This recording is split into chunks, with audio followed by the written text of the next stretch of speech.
September 25th, the new Fox Tuesday kicks off with New Girl's new season. Then welcome Ben and Kate. Stay away from my sister before you find out what 6 years of Krav Maga feels like. Well, like year and a half plus like 4 years on and off I was traveling. Followed by another all-new New Girl. What am I looking at here? Pure, unadulterated friendship. And the Mindy Project. Can't believe you're tattling. Tattling is when a little girl does it, okay? When a hot woman does it, it's called whistleblowing. The new Fox Tuesday, premieres September 25th on Fox. You're listening to the AFTERBUZZ TV Network. Now, the largest new media platform on the web and your #1 source for after-show entertainment. Very good, Keith Johnson.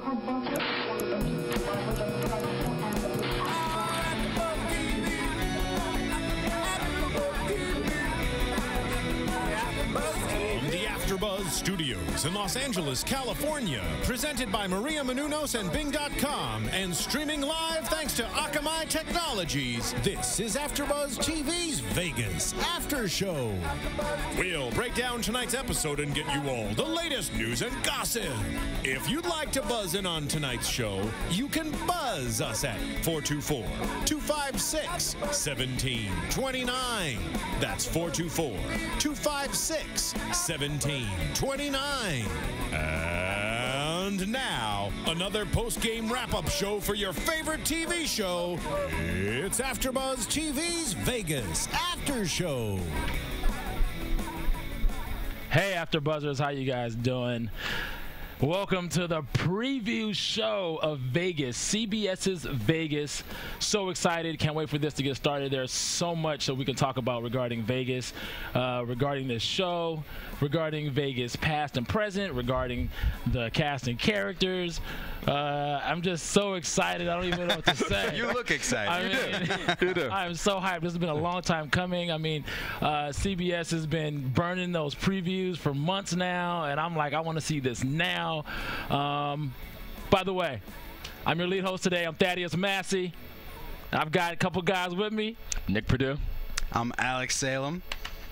And we're going to get right into it because we're excited, as I'm sure you are. We're going to discuss a few things that have to do with the show, have to do with just Vegas itself as well. So we can capture you guys into bring the old school, the new school, bring it all the way back around so you guys understand where Vegas started, where it is now, and how it got to where it is now and where it came from. The whole foundation of history is very interesting, and now it's going to entertain us on top of that. So let's start with past and present, guys. What is your guys' take on where Vegas started and where it came from and where it's ended up? I'm really excited about where I think the show's going to go with it because it focuses on the 60s, focuses on the early 60s, where it was still just a bunch of hotels. It was still just starting up. It still looked like the Wild West back then, and in many ways we get to see how it actually was. And then we'll get to see it on that journey towards how it's becoming what we see today when we go down to Vegas, and there's all the big hotels, all the big glitz and glamour, and it's a fascinating journey to get there. Yeah, like I think it's gonna be interesting how, you know, like you see now, like Vegas is kind of like a family town, even though it's still like Sin City where people like bring their kids and there's like all these shows now, versus back in the 60s, like when it was run by the mob and the mafia and it was very city, and it was really just kind of like gritty, and now it's kind of like, hey, let's go to Circus and have a good time, you know? Right. That's the new Cosmopolitan. Yeah, check out these new ads for the Cosmo and all that stuff. Right. I think Vegas is it's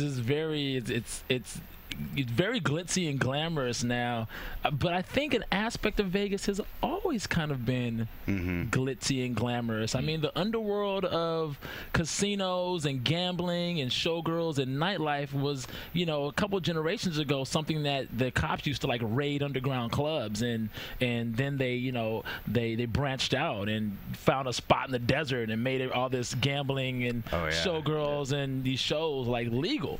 So it's interesting that, you know, the government is involved, and we've got the mobsters doing their thing back in the day, and there's like this battle and struggle and everything, which we'll get into a little bit later. But just as far as it being a family town now, it makes you think like it's so big and so like corporate now. Right. Yeah. Right. You think about the Ocean's movies. They call it America's Playground, and it's always been that because you think of the earlier one with Sinatra and the Rat Pack, and you've got that fun, like, you know, you're playing craps, you're that whole kind of green felt element, and it's still there now. You still go looking for that, but it's not exactly that anymore. It's you go for the same draw, but there's the same couple of corporations who own multiple hotels on it. They're huge. Yeah. There's trying to drive down that strip. It's got overpasses, you know. Right. But you know, like what I think is funny is kind of like the juxtaposition with now and then is that even though it's run by corporations, it's still kind of like a mafia-esque type of, you know, like there's still that vibe because like one owner kind of owns like 5 or 6 hotels on the strip, and so it's not a monopoly, but they still kind of control. There's like about 3 or 4 big people that really kind of control the major hotels on the strip, you know, and that's kind of how it was, you know, back circa 1960, you know, in Vegas. So now it's kind of like you still got that mafia element of you're not gonna go in there and start trying to count cards. You're not gonna mess with that. You're not gonna mess with those guys. And that's kind of like even in the Ocean's movies, you know, like right when they were about to do something, you know, and then how like they took George Clooney into like that back room with no cameras in there, you know, and then so let's talk about that for a second. Let's dive into that because that's a very interesting aspect or element of. Do you think that element is still there and still plays a factor in the present day Vegas? I mean, this is the foundation. It's kind of hard to get away from the foundation, even though the imagery has changed. Do you think that it's actually might still have a little bit of that element there? Oh, it's changed a lot. I can't say for certain how much that element is still there. You've got casinos like I remember Harrah's doing like a PSA after Katrina because they have casino down there. So it's like casinos worrying about their family image now. Right. You've got you see 21.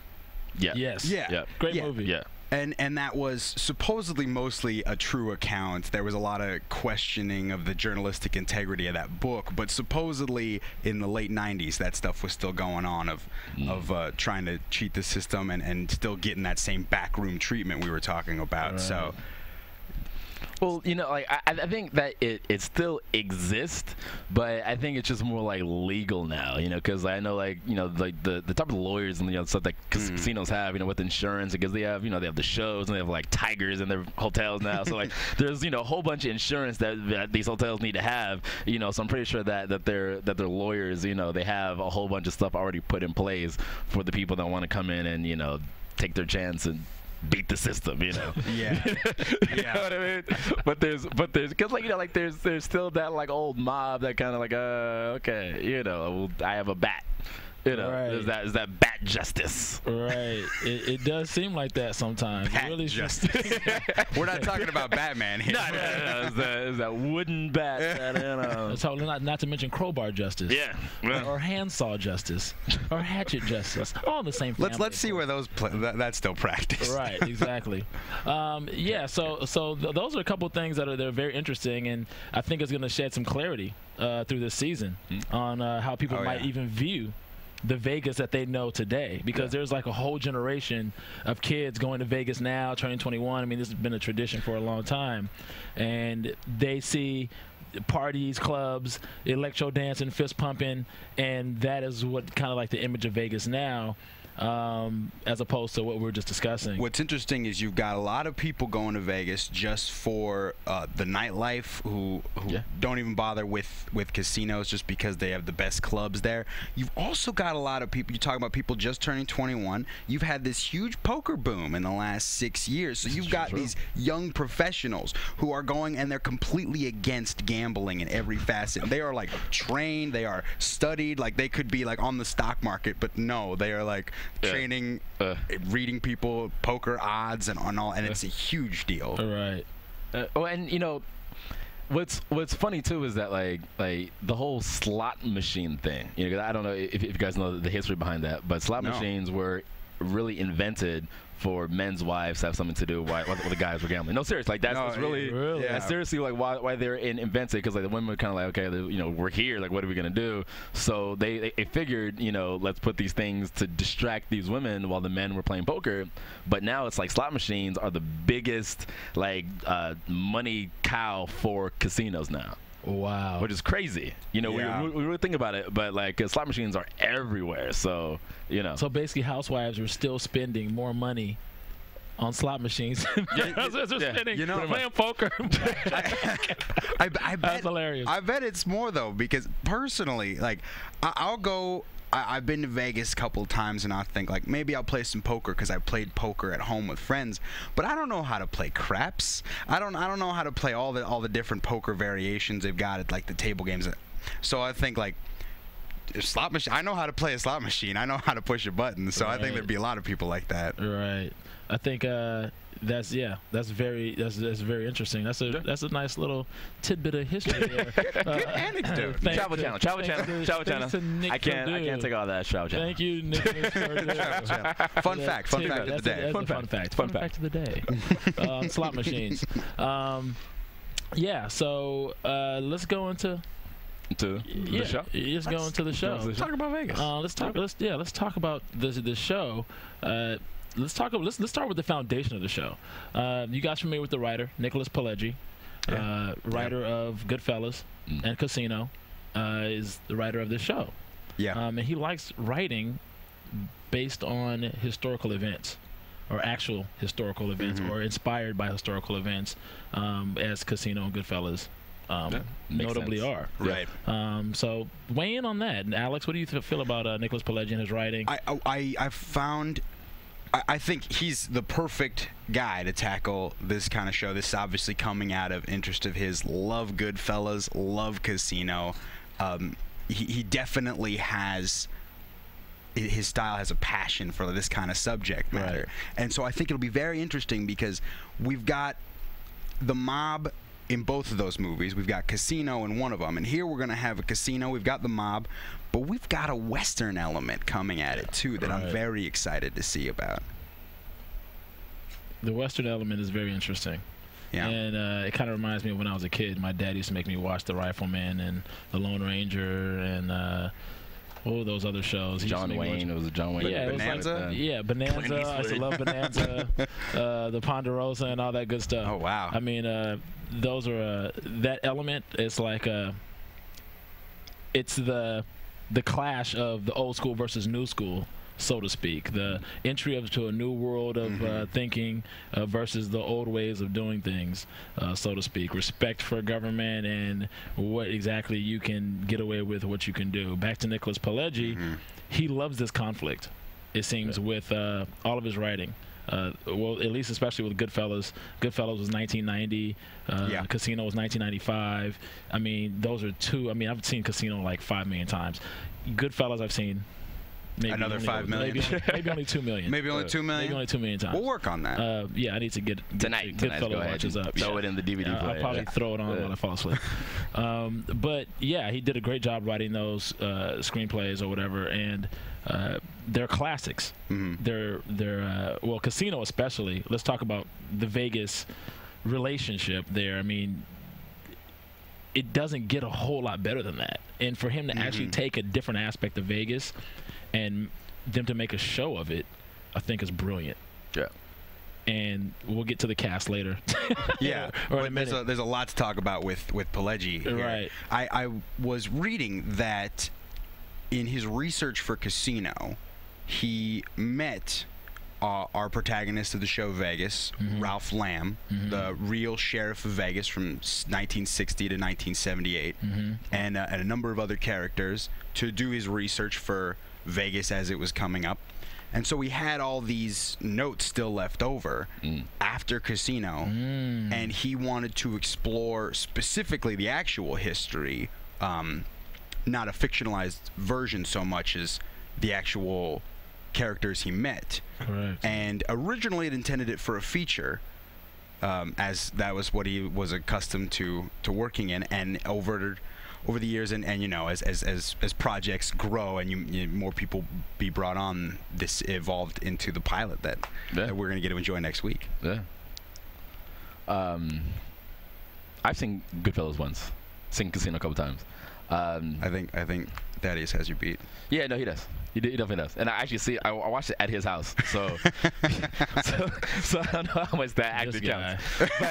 But I mean, you know, and it's like he really pulls you in, and so that's why I'm really kind of eager to see how this show will really pull you in, just kind of with the whole writing style, and it's kind of, you know, with the theme, and so, you know, like it almost will make you feel like you're in that time era, in that period. You know, you walk outside, you feel like you're in 1960. You know, you need a 6-shooter, and you're gonna go hop on your horse and go to work or whatever. But yeah. I'm excited to, you know, I'm just really just kind of, you know, because like I have high hopes for this show. Let me put it that way. Yes. You know, and then so I also feel that this is a show that you can watch while you're in Vegas too. I'm just gonna throw that out there. So next time you go to Vegas, you should watch the show while you're in Vegas. And can you listen to it? And you watch it on iTunes, yeah, and so you can do that. So if you so you can play it on a mobile device while you're on the way to Vegas. Yeah, so while you're in the car, on the plane, on the train, however you need to get to Vegas, you can check it out on iTunes. You can check out our podcast here on iTunes. So make sure you go online, rate that. If you don't have an account, create an iTunes account and just like it. If you don't like it, don't like it, but like it and leave comments. Like it, love it, like it a lot. Yeah. Let's get into the cast now a little bit, since we already started. A little bit. Actually, let's go back. Let's go back a little. Yeah, let's go back a little slight bit. Yeah, you got something you want to say. Yeah. I see brewing. We talked about Sheriff Lamb a little bit. Sheriff Lamb, old school guy. He's like the old school Western rifle, shotgun type of guy. Oh, yeah. And then we've got Vincent Servino, who is the antagonist. Michael Chiklis. Yes. Oh yeah. So strong actor. The Chicago crime family coming over to Vegas to plant a flag, so to speak, and make a name for themselves at that time in the 60s is a big deal. It always seems to me, just based on a little history, I was a history major, that it seems like Vegas was always a little bit behind. No, sorry, not Vegas. The mafia, so to speak, as far as catching up, and then the government gets involved. What do you mean a little bit behind? A little bit behind, like as far as the vision. You know, Bugsy had this vision for Vegas, you know, the inception of Vegas and how Vegas, and then his huge vision got slaughtered. He was literally slaughtered. He got killed, and because they thought he was misappropriating funds by the mafia, apparently. Mm-hmm. So, you know, then they caught up to themselves, and then it seemed like everything was like always kind of catching up to a certain degree, and then of course the government gets involved. But like I said, we're gonna, as the season goes along and it develops, I think it's gonna allude to some history that is gonna teach the younger generation of 21-year-olds that are fist pumping right now, so they can learn a little bit of history about Vegas. I love that. I hope we get to see a lot of that. Like we were talking about the Rat Pack a little bit earlier. Yes. Like how's that gonna impact it? How's the rest of the country's attitude towards Vegas at the time gonna impact it? What other Mad Men is really big on having focus on their show, but a good historical backdrop that weaves in here and there, and you get to see it, and you kind of play around it a little bit, and you really kind of and it really impacts the characters, and so it forces you to be like, oh, I don't remember that exactly, or how did that happen? I got to go read a little bit more about that. Right, that'd be great. Yeah, see about Vegas. Yeah, most definitely. You know, the cast of characters. You guys want to get into the cast a little bit? It's kind of hard to talk about the characters without talking about the cast. Well, you know, here's one thing, because I know we're talking about Michael Chiklis, and so, you know, when he was on the Shields, you know, he was, you know, strong, real tough kind of cop, you know. So now kind of him on the other side of it, you know. So this is really gonna, like, I'm excited to see just kind of how he's gonna play this, you know. And then you have Dennis Quaid. Dennis Quaid, Dennis Quaid. Yeah. You know, it's like they're really going to go head to head. Right. You know, and so you got two big name guys, but you know, just like not just them, but two big name guys like who they're portraying. You know, really going head to head, and so I think it's gonna be a good season. That's all I'm saying. You know, Michael Chiklis, really quickly, is a talented actor. This guy, he actually shows some comedic chops in Fantastic Four. They were beautiful. So I was really impressed by this because of The Shield and seeing him play this tough cop.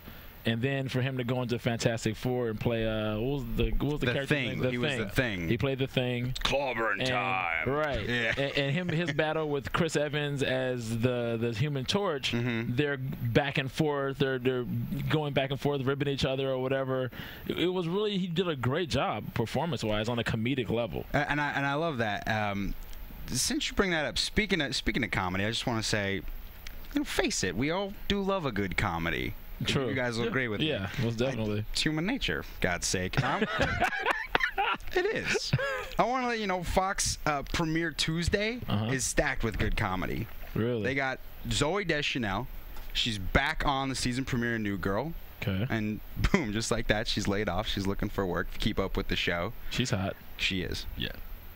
Then it's Family's a Funny Thing as well. From the producers of New Girl, they got a new one. It's the new series critics are calling one of the year's best new comedies, Ben and Kate. That's the second one. Then a season premiere of New Girl keeps on rolling with another new episode. So we've got 2 episodes of New Girl. We've got 3 shows thus far. Okay. I know. That's 2. That's 2 new girls. Zooey Deschanel. It's 2 Zooey Deschanel. Same night. 1 Ben and Kate. And then, boom, Mindy Kaling from The Office. She's got a brand new Office. She's funny. She is funny. It's a series premiere of her new show. It's called The Mindy Project. Okay. So, if you're looking for a night of laughs, Fox premieres Tuesday. The Mindy September Project. 25th. Yeah. That sounds funny. Zoe Deschanel. I'm going to be looking forward to that. Oh, back-to-back Zoe. I'm going to be looking forward to that. Actually, it's a Zoe sandwich. Is it? I mean, it could be. Anyway. Either one's fine. I love you, Zoe. Anyway, so... Dennis Quaid. Speaking of hot girls. There you go. Speaking of hot girls, Carrie-Anne Moss is in Vegas. Of Matrix and she's not exactly of Matrix fame. She used to be on a show. I don't know if you guys remember this show. Back in the day, you guys are probably too young to remember this, but she was on a show called Models. She played like one of the lead models. I don't know if anybody remembers this show. You guys. She played a model on a show called Models. Exactly, and it was a hot show at the time, but she was hot. And I remember when The Matrix came out, I was like, oh my gosh, that's the hot chick from Models.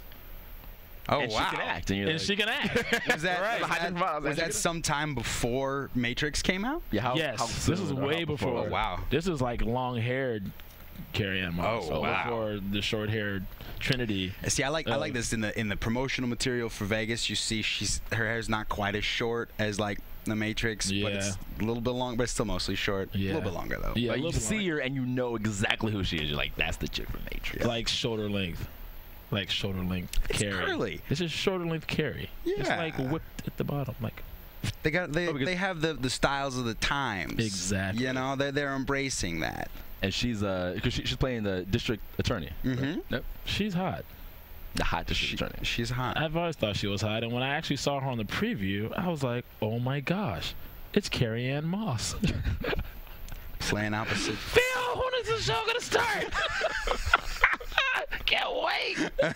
Oh my gosh, I'm sure I got amped up, seriously, because that was part of the reason I wanted to see it. I was like, okay, it's the guy, so it's got my testosterone up. Michael Chiklis, Dennis Quaid, Michael Chiklis. And then, you know, you gonna get burnt out on that. Like, okay, I want to see the show already. Then next thing you know, they hit you with a preview with Carrie-Anne Moss. I'm like, OMG, you gotta be kidding me. That is, on this show? I could just see you at home doing like the happy dance, just like going over all. Oh my gosh. I feel my boxer briefs. Popcorn flew. We saw her on screen. It's like, oh my God, Carrie-Anne. And knocked over the drinks. It was amazing. Pretty much. In my Dunts. Also known as boxer briefs, ladies. Boxer briefs. But to the fellas, Dunts. Anyway. Yeah, so she's on the show, and, you know, that brings a great element to the show. I think they I should have seen who the casting. I didn't see who the casting director was. Who casted the show? I'm gonna find out, and I'll let everybody know next week. But it will play in, and we will thank the casting director personally for making the casting choices that they did. I mean, I think they're making it amazing. Yeah. They made amazing casting choices so far. Now the thing Pileggi was saying, he wrote the character of Lamb. Also, Greg Walker, his writing partner, the pilot was co-written by the both of them, had Quaid in mind as they were adapting Ralph Lamb as a character.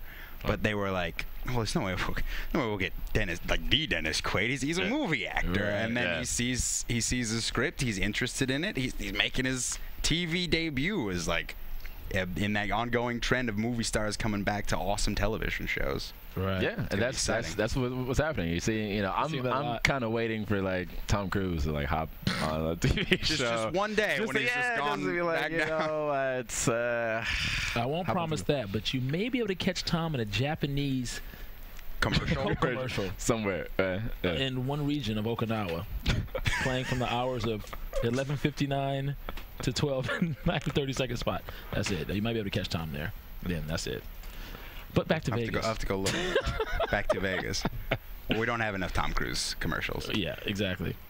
But yeah, so Dennis Quaid, Michael Chiklis, Carrie-Anne Moss, Vegas 1960s, Nicholas Pileggi, Casinos, Goodfellas, from the writer of Casino and Goodfellas. Yeah, it becomes a modern Western in the 60s. What you were saying about the new school meeting the old school. New school meeting the old school. In a way we've never seen it before. I'm so interested. I cannot wait to see what diabolic stuff that what's his name, Michael Chiklis gets into. AfterBuzz. Okay. All right. So we're gonna talk about predictions. Okay. We're gonna talk about the direction we think the show itself is gonna go in, how we think the characters are gonna end up away from the history that we already know. Right. How it would develop. Right. Alex, go. I think two things. It's going to be very interesting to see how they keep up the Ralph Lamb versus Vincent Savino, good guy, bad guy. We've got that clearly established in the beginning. How are we going to keep that up over a whole season? How are we going to keep that up over a whole show? Right. Two, Ralph Lamb, District Attorney Catherine. I forget her last name. Carrie-Anne Moss. Carrie-Anne Moss. It could. I mean, probably a little something there. We're gonna watch a little something there develop over time, probably. Okay. All right. My only prediction is, I think that what will happen is that Ralph Lamb will, find himself in a situation where his ethics are gonna be challenged. And, he may have to put his hand in the cookie jar to kind of help, keep the city thriving, kind of help a couple businesses going, and that's where Carrie-Anne Moss's character comes into play. And so now you have like a love interest play versus like a legal type of, Interesting. So I just... Hey. All right, Nick. All right. Let's see. Okay. Well, touche. A couple of quick things on my end. I feel that I would like to see there be some kind of love triangle between Carrie-Anne Moss, Mike, and those other two characters. Yeah. And really quickly, I would like to see Dennis Quaid. I forgot what I was going to say. I'll remember next time, guys. We'll be talking to you. We'll be talking to you. I'll let you guys know what's going to happen, what my predictions are for this season. After the first episode next week, that is September 25th, CBS, Vegas. This is Thaddeus Massey. You can catch me on Twitter at Club Thaddeus, CLUBTHADDEUS. My co-host is Nick Perdue. Alex Salem. You can catch me on Twitter at @AlexSalem, ALEXSALEM. Thanks for joining us, guys. See you guys next week. And buzz you later. From Bing.com, executive producers Maria Menounos, Kevin Undergaro, Phil Svitek, and the entire AfterBuzz TV staff, we would like to thank you for listening to the AfterBuzz TV network. To watch or listen to other after shows and post comments or questions, be sure to visit AfterBuzzTV.com. I'm Sir Richard Wentworth, and this has been a presentation of AfterBuzz TV. Buzz you later. The views expressed herein are those of the hosts only and do not necessarily reflect the views of AfterBuzz TV or its owners or principals.